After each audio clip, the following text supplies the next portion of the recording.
Hello friends, welcome to Suvaiyana Samayal. இன்னைக்கு நம்ம சுவையான சமையல் சேனல்ல ரொம்பவே சுவையான மேங்கோ குல்ஃபி நம்ம வீட்ல இருக்கிற பொருட்களை பயன்படுத்தி சுலபமா எப்படி செய்யறதுன்னு பார்க்கலாம். வாங்க வீடியோக்குள்ள போகலாம். சுவையான சமையல் சேனலை நீங்க இன்னும் சப்ஸ்கிரைப் பண்ணலனா சப்ஸ்கிரைப் பட்டனை கிளிக் பண்ணி சப்ஸ்கிரைப் பண்ணிக்கோங்க. கூடவே பக்கத்துல வர பெல் ஐகானை கிளிக் பண்ணி ஆல் செலக்ட் பண்ணிக்கோங்க. இந்த சேனல்ல வர வீடியோஸை மிஸ் பண்ணாம பாருங்க. மேங்கோ குல்ஃபி செய்யறதுக்காக நம்ம ஜூஸ் அடிக்கிறதுக்கு பயன்படுத்தக்கூடிய பெரிய மிக்ஸி ஜார் எடுத்துக்கோங்க. 2 கப் அளவுக்கு மாம்பழம் கட் பண்ணி எடுத்திருக்கேன். இதை இந்த மிக்ஸி ஜாரில் சேர்க்கலாம். அடுத்ததாக இதில் உங்கள் இனிப்பு சுவைக்கு ஏற்ப சர்க்கரை சேர்த்துக்கோங்க. நான் இதில் 5 டேபிள் ஸ்பூன் சர்க்கரை சேர்த்துருக்கேன். நீங்கள் எடுத்துருக்கிற மாம்பழத்தோட இனிப்பு சுவையை பொறுத்து நீங்கள் சர்க்கரை சேர்த்துக்கோங்க. சர்க்கரை கொஞ்சம் அதிகமாகவே சேர்த்துக்கோங்க. அப்போது தான் நம்ம குல்ஃபி செட் பண்ணி ஃப்ரீசரில் வச்சு எடுத்ததுக்கு அப்புறமா குல்ஃபி சாப்பிடும்போது ரொம்பவே சுவையாக இருக்கும். அடுத்ததாக 1/4 லிட்டர் அளவுக்கு டோன்டு மில்க் ஃப்ரீசரில் வச்சு எடுத்திருக்கேன். இதை இதில் சேர்க்கலாம். நீங்கள் பசும்பால் யூஸ் பண்ணுறீங்க அப்படின்னா பாலை தண்ணி விடாமல் நல்லா கெட்டியாக காய்ச்சி எடுத்து ஆற வச்சு எடுத்ததுக்கு அப்புறமா ஃப்ரீசரில் வச்சு இதில் சேர்த்துக்கோங்க.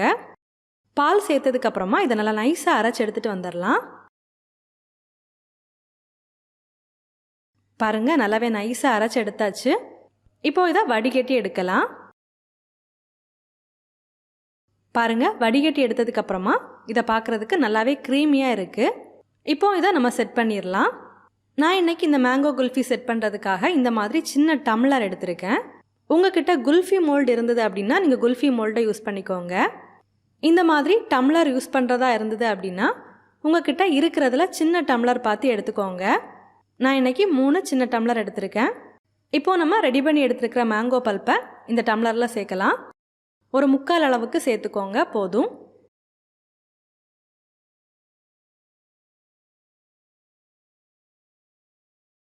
அடுத்ததாக இந்த மாதிரி கெட்டியான கவர் கட் பண்ணி எடுத்துக்கோங்க. உங்ககிட்ட அலுமினியம் ஃபாயில் இருந்தது அப்படின்னா நீங்கள் இந்த கவருக்கு பதிலாக அலுமினியம் ஃபாயிலை யூஸ் பண்ணிக்கோங்க. இப்போது நம்ம எடுத்துருக்கிற கவரால் இந்த டம்ளரை கவர் பண்ணி இதுக்கு மேலே நல்லா டைட்டாக ரப்பர் பேண்ட் போட்டுக்கோங்க. இப்போ பார்த்தீங்கன்னா எல்லாத்தையுமே கவர் பண்ணி எடுத்தாச்சு. அடுத்ததாக ஒரு கத்தியால் இதில் நடுவில் சின்னதாக ஒரு ஓட்டை போட்டுக்கோங்க. கவரில் லைட்டாக ஓட்டை போட்டு எடுத்ததுக்கு அப்புறமா ஐஸ்கிரீம் ஸ்டிக்கை இதில் குத்தி விடலாம். அவ்வளோதாங்க. இப்போ இதை நம்ம ஃப்ரீசரில் ஓவர் நைட் வச்சு எடுக்கலாம். பாருங்கள், இதை ஓவர் நைட் ஃப்ரீசரில் வச்சு எடுத்தாச்சு. இப்போ இதை நம்ம ஓப்பன் பண்ணி பார்க்கலாம்.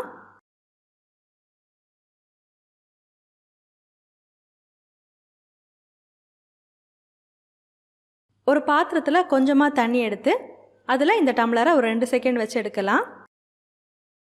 பாருங்கள், மேங்கோ குல்ஃபி ரொம்பவே சூப்பராக வந்திருக்கு. மாம்பழம் பயன்படுத்தி நம்ம நிறைய விதமான ரெசிபீஸ் பண்ணலாம். ரெசிபீஸோட லிங்க் டிஸ்கிரிப்ஷன் பாக்ஸில் கொடுக்குறேன், தேவைப்படுறவங்க செக் பண்ணி பார்த்துக்கோங்க. அவ்வளோதாங்க, நம்மளோட சுவையான மேங்கோ குல்ஃபி ரெடி ஆகிடுச்சு. இந்த சீசனில் நீங்களும் இந்த மாதிரி செஞ்சு பாருங்கள். செஞ்சு பார்த்ததுக்கப்புறமா உங்கள் கமெண்ட்ஸை மறக்காமல் எங்களோட ஷேர் பண்ணுங்கள். இந்த வீடியோ உங்களுக்கு யூஸ்ஃபுல்லாக இருந்துச்சு அப்படின்னா உங்கள் நண்பர்களோட பகிர்ந்து கொள்ளுங்க. நீங்கள் இன்னும் நம்ம சுவையான சமையல் சேனலை சப்ஸ்கிரைப் பண்ணலைன்னா மறக்காமல் சேனலை சப்ஸ்கிரைப் பண்ணிக்கோங்க. இந்த மாதிரி சுவையான ஒரு ரெசிபியோட நான் உங்களை சந்திக்கிறேன். அது வரைக்கும் சுவையாசம், இங்கே சுவையாக சாப்பிடுங்க. நன்றி.